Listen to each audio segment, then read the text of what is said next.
Pessoal, já falamos de título, já falamos de resumo e já falamos de introdução. Alguma dúvida para podermos irmos para os resultados? A terceira faixa não compreendi bem a essência. A terceira fase, doutor Luan, é exatamente o elo entre a primeira e a segunda.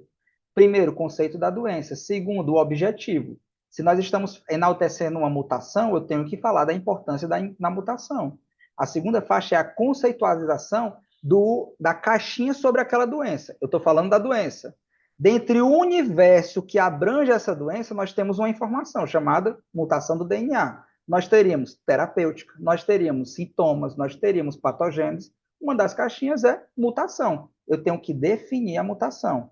O que é a faixa verde? É a união entre os dois, entre a doença e o desfecho que eu quero enaltecer, tentando fazer o link entre as duas unidades, mostrando que alguns autores já evidenciaram o desfecho com essa característica, mas eles não evidenciaram o que eu quero evidenciar, desencadeando o objetivo. Não precisa de objetivo geral e específico? Não, doutor Matheus, aqui é um artigo científico. Objetivo geral e específico é para TCC, para dissertação e tese de doutorado, tá bom? Não é para artigo científico, ok? Combinado? Pessoal, mais alguma dúvida sobre título, resumo e introdução? Podemos ir para os resultados? Dou-lhe uma, dou-lhe duas, dou-lhe três. Ok. Resultados de um artigo de relato de caso, professor? É claro que o artigo de relato de caso, os seus resultados é o próprio relato de caso. A literatura preconiza que na descrição do relato de caso deve ter a descrição do paciente, o histórico do caso, resultados do exame físico, resultados dos testes patológicos e outras investigações, plano de tratamento, resultado esperado do plano de tratamento, resultado real e sempre associado a imagens clínicas. Pessoal, vamos lá. Atualmente, para você diagnosticar a neoplasia mielodisplásica, demora 6 meses, porque normalmente elas têm características de anemia. A principal característica da doença é anemia. E por ela acometer idosos, aqui no Brasil, tem muitos idosos que se alimentam muito mal. Antes de pensar em um câncer, um profissional de saúde tem que pensar no estado nutricional do paciente. Se eu estou pensando no estado nutricional, eu tenho que fazer com que o paciente se alimente melhor para ver se os índices hematológicos se recuperam, tomando os complexos vitamínicos, suplementação de ferro. Faz-se também diagnóstico diferencial de doenças infecciosas, HIV, sífilis, hepatites, e entre outras doenças sexualmente transmissíveis, por exemplo. E isso tudo demora 6 meses. O paciente deu assistência no serviço de hematologia. Eu preciso falar dos 6 meses, ou seja, do histórico do caso, para enaltecer um achado de biópsia? Não.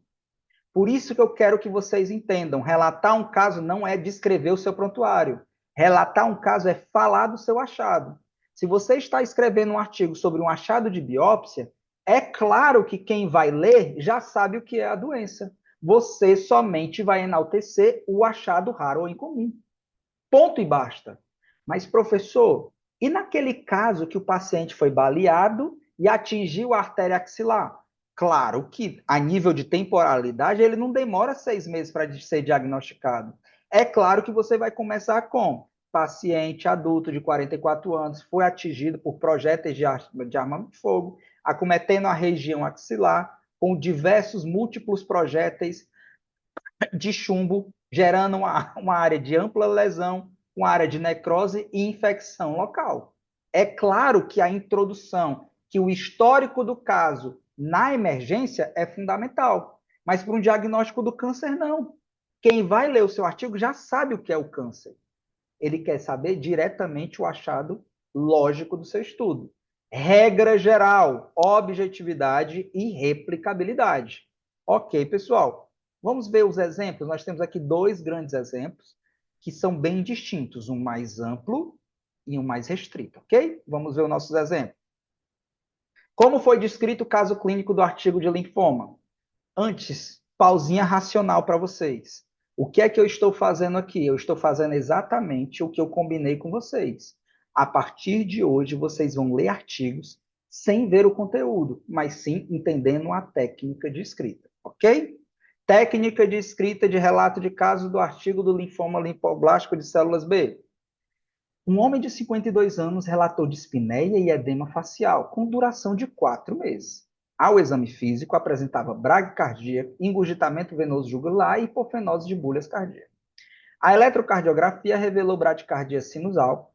A ecocardiografia também revelou massa em átrio direito e nódulos do pericárdio.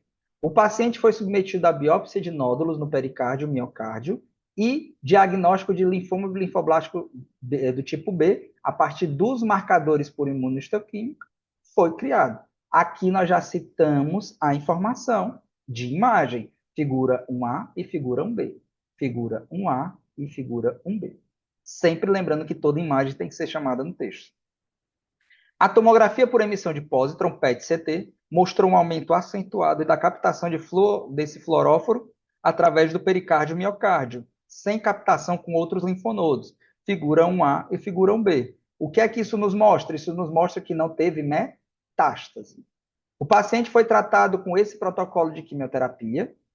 Após o segundo ciclo de quimioterapia, o paciente apresentou remissão completa, segundo a ecocardiografia, mas a doença progrediu logo após o terceiro ciclo, ou seja, se tornou uma doença mais agressiva. Uma ecocardiografia, demonstrado mais uma vez, revelou nódulos no pericárdio e miocárdio, ou seja, a doença recidivou.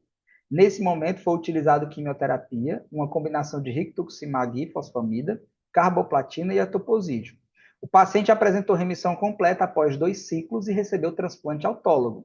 Contudo, após 75 dias de acompanhamento, o paciente relatou dispneia e nova ecocardiografia evidenciou recidiva da doença. O paciente morreu devido à insuficiência cardíaca. Relato de caso da assistência até o desfecho final. Regra, professor, qual é a essência maior de um relato de caso? Você tem que ter começo, meio e fim. Alguém me perguntou agora, professor, mas eu não tenho o exame que faz o diagnóstico. Se eu não tenho esse exame, mostra isso como limitação do seu estudo e envia para uma revista menor. Mas se eu tenho a história completa, eu tenho que mostrar o caminho completo. Mas primordialmente, todo relato de caso tem que dar o desfecho final do meu paciente. Professor, o paciente morreu. Eu tenho que escrever que o paciente morreu. Professor, o paciente continuou em tratamento em casa, domiciliar. Ok. Professor, o paciente continua internado. Até o final da escrita desse artigo, o paciente ainda não recebeu alta. Professor, o paciente ficou em reabilitação neurofuncional domiciliar. Professor, o paciente foi para cuidados paliativos. Você tem que dizer qual foi o resultado final do seu paciente. Obrigatoriamente. Não precisa, só isso, andamos a sofrer muito. Bem simples, né, doutor Capela? Bem simples. É relato de caso, bem completo. Lembrando das 2 palavrinhas, eu vou engessar essas palavras na cabeça de vocês. Objetividade e replicabilidade. Aqui nós chamamos de não encher linguiça. Não enrolem, não coloquem informações desnecessárias. Sejam objetivos, porque você tem que enaltecer o foco principal do seu artigo. Vamos ver o outro exemplo, que é o do caso do International Journal of Trichology. Uma mulher brasileira de 31 anos, de pele branca e sem histórico anterior de doença, relatou dor incomum em seu pé esquerdo, sem associação com traumas ou lesões adjacentes. A paciente observou sua própria pele algumas vezes e identificou uma epiderme rompida, semelhante a um cabelo na região plantar do pé esquerdo. Ela registrou a lesão na figura 1A. Figura 1A, está aqui a lesão, quando ela registrou ainda em casa. Após 2 dias, sentindo dor e desconforto, a paciente foi admitida no serviço de emergência cirúrgica. No exame físico, a paciente era mais sensível à dor quando a região plantar era manipulada ao nível do primeiro metatarso. Não foram identificados distúrbios dermatológicos ou infecciosos, por exemplo, larva migras. Macroscopicamente, um fragmento capilar intradérmico com aproximadamente 2,5 centímetros de comprimento foi identificado na planta do pé esquerdo, mais especificamente no árvix, figura 1B. Está aqui o cabelo. Por que está furado aqui? Porque a paciente quis tirar em casa, eu vi isso. Esse achado confirmou o diagnóstico de cutâneo pilimigras.